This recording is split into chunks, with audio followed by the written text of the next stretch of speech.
राष्ट्र सह्याद्री, आवाज जनतेचा, प्रयत्न जनहिताचा। श्रीरामपूर तालुक्यातील खंडाळा येथील शेळके वस्ती नजीक 8 दिवसात तिसरा बिबट्या जेरबंद करण्यात स्थानिक नागरिकांसह वन विभागाच्या अधिकाऱ्यांना यश आलंय। स्थानिक परिसरात बिबट्याच्या वाढत्या वावरामुळे नागरिकांमध्ये निर्माण झालेली भीती अखेर काही प्रमाणात कमी झाली। वन विभागाच्या पथकाने 8 दिवसांच्या कालावधीत तिसऱ्या नर बिबट्याला यशस्वीरित्या जेरबंद केलंय। परिसरात वारंवार बिबट्याचे दर्शन होत असल्याने नागरिकांमध्ये भीतीचं वातावरण निर्माण झालं होतं।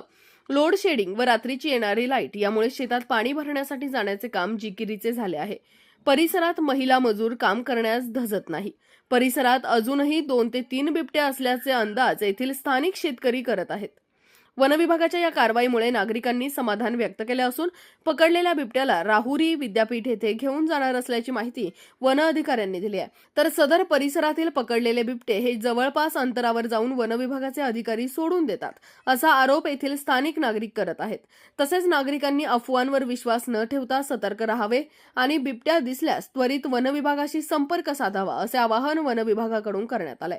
सदर बिबट्या जेरबंद करण्यासाठी शेखर ढोकचौळे, विजय ढोकचौळे, प्रकाश अभंग, संतोष पिनाटे, किरण टेकाळे, महेश ढोकचौळे, गणेश माळी, सचिन शेळके आदींचे सहकार्य लाभले।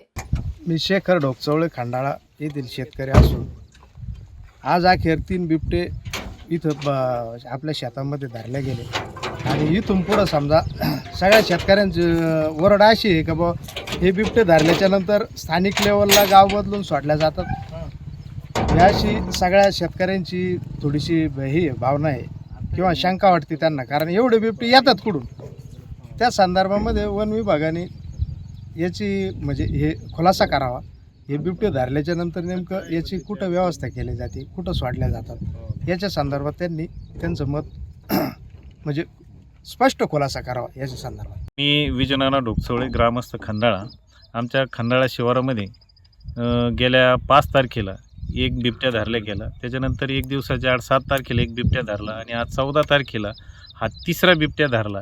हा खंडाळा भागामध्ये म्हणजे एक 8 दिवसाच्या अंतरामध्ये 3 बिबटे धरणं म्हणजे आम्ही व्याघ्र प्रकल्प अमरावतीच्या भागात आहे का कुठं आहे हे समजत नाही।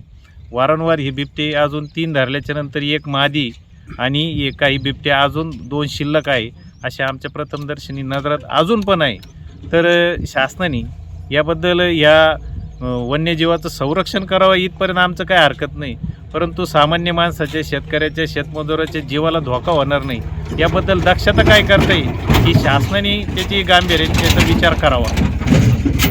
राष्ट्र सह्याद्री, आवाज जनतेचा, प्रयत्न जनहिताचा।